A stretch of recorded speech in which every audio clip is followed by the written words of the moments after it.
제 작업에 밑 작업이 되는 텍스트 작업 있잖아요. 많은 부분 그 텍스트 작업이 시작점이 되는데 그거를 제 입으로는 시나리오라고 부르기가 참 부끄럽더라고요. 이거는 분명히 어떤 영화계나 소위 정격화된 어떤 시나리오를 필요로 하는 장르하고는 다른 작업을 추구하고 있기 때문에 저는 조금 더 간편한 의미의 스크립트라고 부르거든요.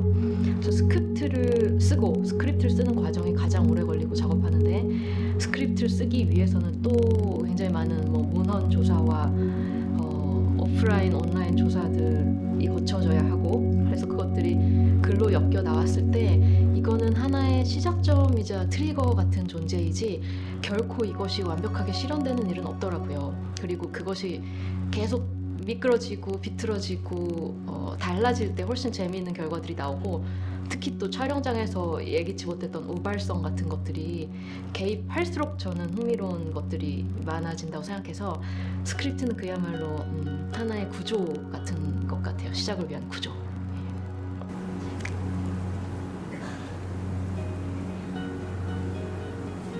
이번에 전시하게 될 작업 중에 메인 피스가 될 영상 작품은 2년 전에 진행했던 다공성 계곡 이동식 구멍들이라는 작업의 연속작이고요. 여기에서는 그 1편에서 이미 드러났었던 다양한 층위의 이주의 이슈와 경계를 넘나드는 존재들과, 그리고 특히 마이그레이션에 있어서 21세기 첨예한 마이그레이션의 양측을 담당한다고 생각하는 난민 혹은 이주민의 마이그레이션, 그리고 또 하나는 데이터의 클라우드 저장소로의 마이그레이션, 이런 굉장히 매크로하고 마이크로한 다양한 의미의 마이그레이션의 컨셉을 가져오는 동시에 너무나 중요했던 작년의 이슈, 한국에서 가짜뉴스와 어떤 혐오의 폭풍을 일으켰던 예멘 이주민들 이슈를 가져오지 않을 수가 없었어요. 이것을 다루지 않을 수가 없었어서 이번에는 제가 특히 예멘 이주민들을 직접 만나서 관계를 맺고 인터뷰를 하고, 지속적으로 이 사람들이 어떻게 살아가는지, 한국이라는 땅에서 이 경계 속에서 어떤 존재로 인식이 되고 통제가 되고, 이 어떤 생명들이 어떤 식으로 정부의 통제가 되고 간주되는지, 그런 방식을 많이 관찰했고, 그런 내용을 바탕으로 새로운 스크립트를 작성해서 역시 현실의 요소들이 전부 다 비틀어지고 재구성되고 역할들이 막 붕괴되면서 새로 재조합되는 그런 픽션을 만들었어요. 그래서 제가 좋아하는 어떤 장르의 하나인 사변적 픽션 혹은 사변 소설이라는 그런 방식을 적극적으로 가져와서 만든 작업입니다.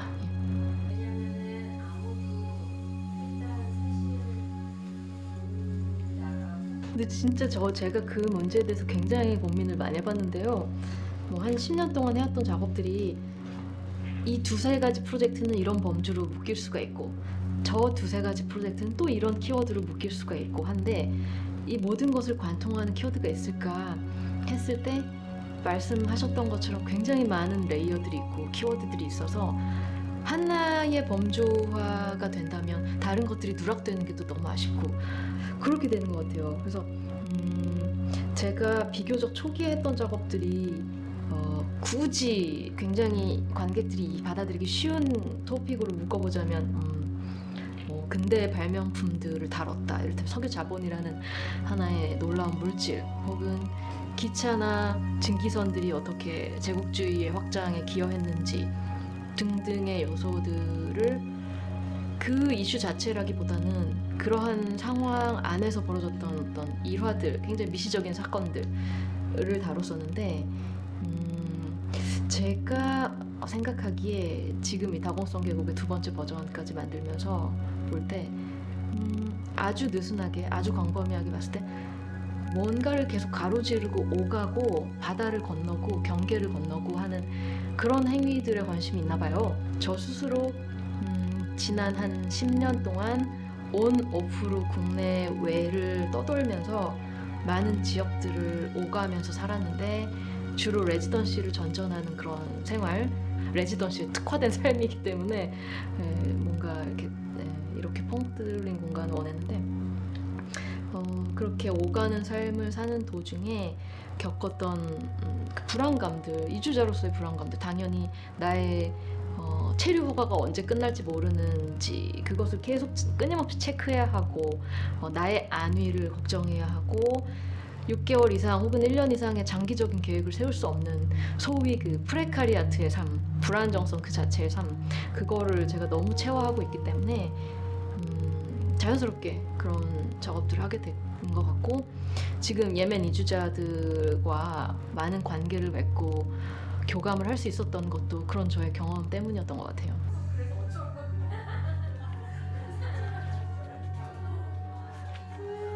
제가 한 7, 8년 전 그때 이 질문을 해주셨으면 저는 굉장히 명확하게 어떤 저의 입장을 말씀드릴 수 있었을 것 같아요.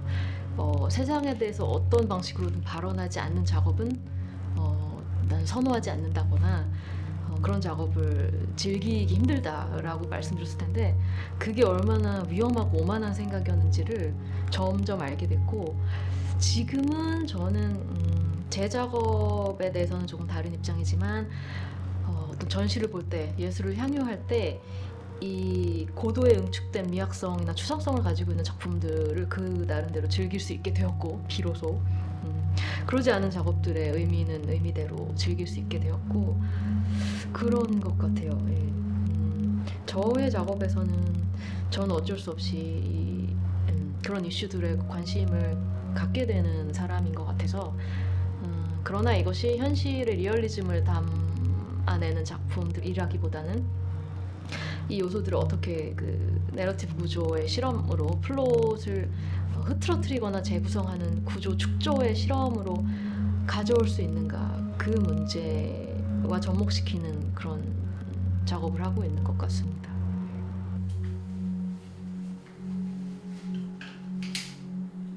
저희 이승환 소장 필요학 필요학 같습니다. 예.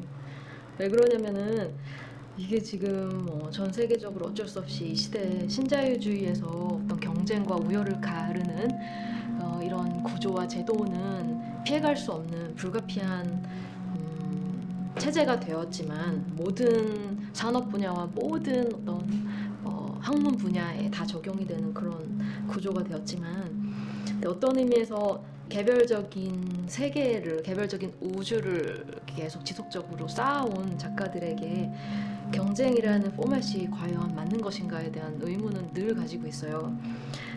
계속 질문해야 되는 것 같고, 이러한 올해 작가상 너무나 프레스티저스한 훌륭한 상, SBS에도 너무나 감사하고, 이런 프로젝트를 할 수 있다는 건 큰 기쁨이기도 하면서 어깨에 어떤 간단한 짐이 올라가는 느낌이기도 하면서, 가장 잘할 수 있는 거는 제가 이 상황에서 그냥 이 새로운 작업을 이렇게 풍족하게 할 수 있다는 것 자체를 즐기면서 끝까지 가는 거, 그냥 그거뿐인 것 같아요. 예. 체제에 대해서 계속 고민하면서 질문하고 의문을 품으면서. 네.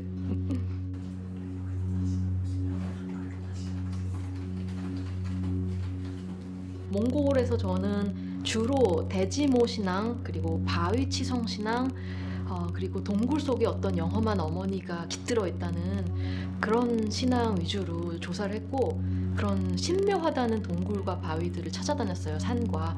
근데 너무 흥미로운 게, 몽골인들이 가지고 있는, 여전히 유지하고 있는 그 어떤 애니미즘이나 샤머니즘의 일부는 이 돌은 지구의 기운을 간직하고 있는, 지구가 태어날 때 생성된 재료이기 때문에 이것은 모든 기억의 보고이고 일종의 자연의 컴퓨터이기도 하다.